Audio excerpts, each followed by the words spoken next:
Let's turn the page on BIPOC history in Massachusetts.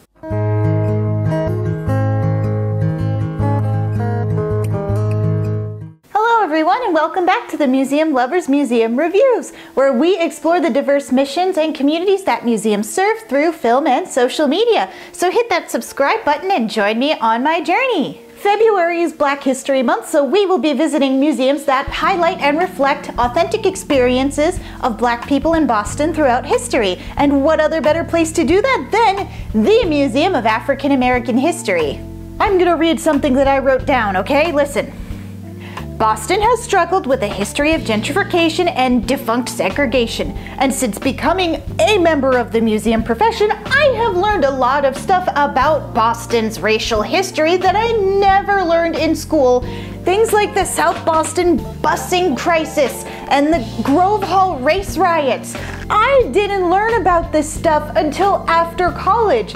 Little Gianna was just so convinced that because Boston was in the northern part of the United States that we were the gold standard for equality, and my perceptions have been shattered since. And I'm really excited to show this museum to you guys today. I've learned a lot about colonialism too from the art world, so it's my opinion that by highlighting especially Black History museums during Black History Month, that I can share my knowledge that I've learned so that you may learn as well. So let's go over the criteria for a museum review. Number one, I check their website to see what kind of information I can access, and at the same time I check if I need tickets, and if I do need tickets, I purchase them and see how easy it is to do so.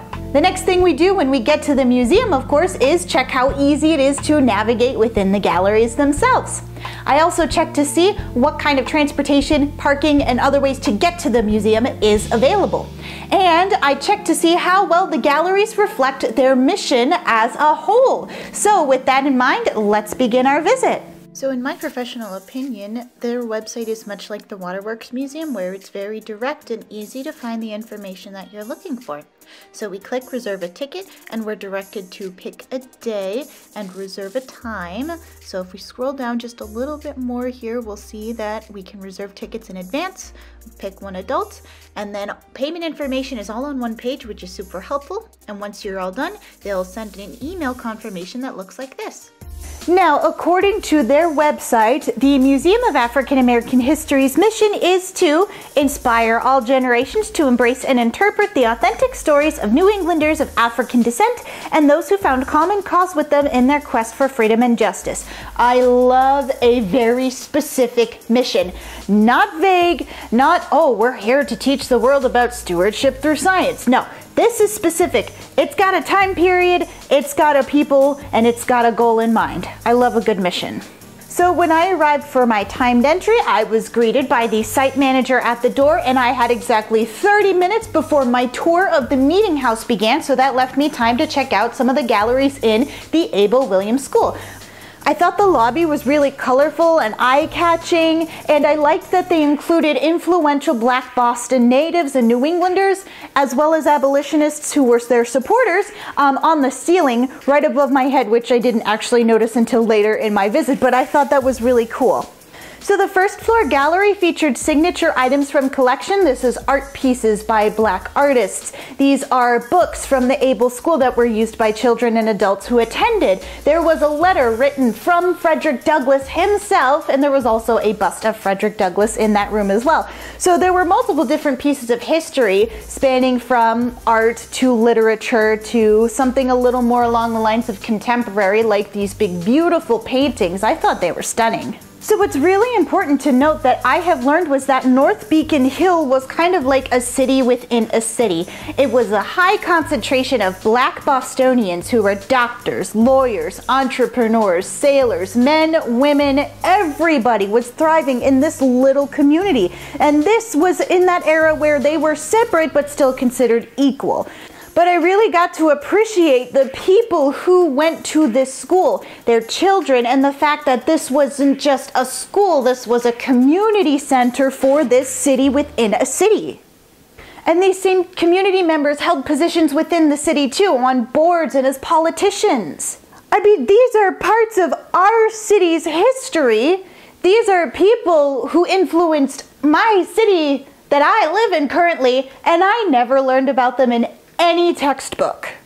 Now upstairs we go. Now picture these tiny, tiny stairwells, these tiny rooms, which I will admit are marginally smaller than what I'm used to seeing in a gallery, filled to the brim with people, because as the Able School grew in numbers, the building itself couldn't handle it and fell into disrepair. So you would see 150 individuals, both men, women, and children, all shoved in there trying to learn at the same time. And according to my fast facts here, the building itself was totally falling apart. Some residents wanted integration. Some residents wanted to keep rebuilding the school to make it better for their community. But by 1855, segregation was legally outlawed and black children were able to spread out into other Boston public schools, which left the Able School as a historic landmark. Did you know that Boston has a really well-established jazz scene? Well, I learned that at the Jazz Scene in Boston exhibit, which is on the Able Schools Level 2. So when you walk in, it's modeled after a jazz cafe like, say, the Beehive in Back Bay, one of my favorite places, shameless plug, I love going to the Beehive. So these large billboards talked about a lot of the jazz greats that came to Boston, a lot of jazz families that also really established themselves in Boston, which helped pave the way for this very vibrant and thriving musical community that is still strong and powerful today. I believe that the really firm establishment of the Boston jazz scene, if I'm correct, started really in the late 1950s, and then by the 1960s and so on to this day, Boston is a landmark for jazz music. The other cool thing is that there were tables and chairs and you could see where the stage would be like a real jazz cafe, and all around you were different memorabilia from all these really big jazz names. There was a piano kind of attached to the wall. You could pretend to play it, or at least I did. And these memorabilia came from really big name photographers, and I wrote them down, like Lee Tanner and Jack Bradley. And the other really neat thing is you really felt like you were part of the exhibit. I was just like waiting for the band to take the stage so I could start dancing, kick down a chair, do a couple of spins. Not really though, but I wanted to. There was also a TV screen in there where you could see a lot of albums by different artists from the Boston area. Grab a couple of those and put them on your Spotify playlist, why don't you? I know I will. Now in this gallery itself is another sort of miniature augmented reality exhibit, which I got so excited for because I love it when museums integrate technology into their exhibits. So this is called the Unresolved Project, and I still have the app here on my phone. I don't know if you can see that. We're gonna hit next. So it is an audio experience, however, you need to scan the QR code in order to actually get it to work. So it asks you to scan the start QR code so that it can start the event, but the goal is you click the start QR code and then it narrates the story behind this exhibit. So the really cool thing about this exhibit is that you can do it right from your phone. So if you're tech savvy like I am, it's really super cool. After you scan the start QR code, you will be given a narration about what the exhibit is all for. Now it is supposed to reflect the 150 plus men, women, and other people who were violated or killed during the civil rights movement, but their deaths went uninvestigated. So by looking at this quilt and by saying their names, it turns the app on and you actually get to learn about that individual. Emmett Till, of course, is a big name. I chose Jimmy Lee Jackson, so I had to say Jimmy Lee Jackson 4 or 5 times, and then I can't show you because I need the QR code for it, but this beautiful animation of falling leaves, and then I saw Jimmy Lee Jackson's face, and I learned about Jimmy Lee Jackson. Say their name. Say it out loud. So I really enjoyed that they incorporated technology into that exhibit. But don't take my word for it. Go check it out for yourself. Now, the last but not least thing that we did, of course, was after my 30 minutes was up, I went back to the lobby so I could take a tour of the meeting house. Out of respect for Tobias, who was my guide, I didn't take any photos or too much video while he was talking. just because I wanted to be able to give him my full attention. Now, all the facts that I have spout throughout this video came from the museum or from my guide to bias, so you know they are real. I would always cite my source. Just some other notes. After 1855, the meeting house had changed many hands, even becoming a synagogue at one point.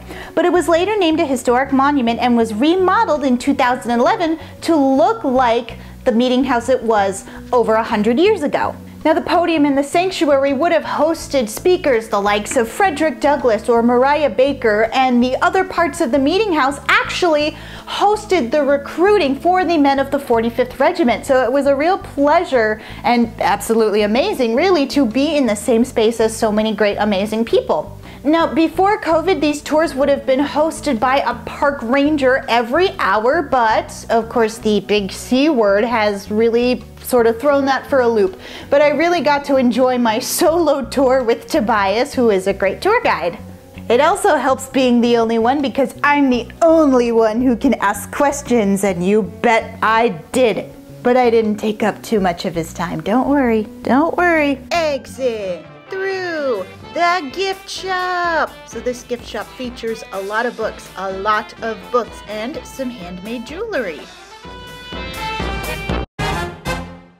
How would I rank the Museum of African American History overall? Well, I thought their website and getting tickets was actually quite direct. It was actually probably the easiest payment interface I have seen between any museums. It's all on one page, so good on them for making that like super easy. Another thing to note is that parking is few and far in between on Beacon Hill unless you want to cram your car into a brick driveway. I don't recommend it. But Park Street, Government Center, and a couple of bus lines do go through there. It's right near the Boston Common, so there are a lot of different ways to get you there, and then you just walk up Joy Street to get to the meeting house. Now, the museum itself is fully accessible with ramps and even a lift, which surprised me. And you can easily navigate between the exhibits. If you need to, you can use the lift, but inside I could, stretch my arms, turn around. It was easy to find my way throughout the museum. And of course, I felt 100% inspired after my visit, learning about the authentic experience of African descendants in the 18th and 19th century Boston. So, overall, I am giving them an 8 out of 10. I'm giving them an 8 out of 10 because they have great accessibility compared to some other museums that I've been to. I really like that they have a specific mission that targets a goal and isn't just like super duper vague. And I also really like that they incorporated technology into that gallery on the second floor. So I think an 8 overall is perfect. My one qualm, of course, is that there's not a lot of stuff you can touch, so maybe a small child or school, elementary age children might not be as interested. And, well, I like to touch stuff too in a museum, just saying. And of course, the fact that the nearest parking is the Boston Common, or that you really do need public transportation to access it, kind of throws an if in there. So there you have it, everybody. That is my review of the Museum of African American History in Boston. We're going to continue celebrating BIPOC history during Black History Month here on the channel, so make sure you like this video and subscribe so you see where we're going next. Bye everyone, take care.